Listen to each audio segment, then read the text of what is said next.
linaw sa mga pulong sa Ginoo, ipamatuod sa buhat sa kinabuhi mo. Kaysa makagayud sa usa ka taong maalamon nga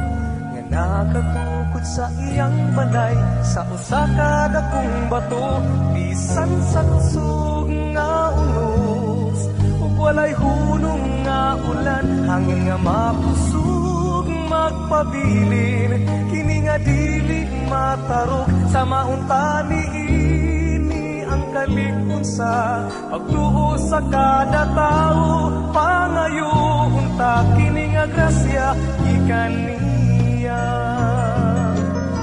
Apan ang tao nang hinaw sa mga pulong sa Ginoo, ug wala ipang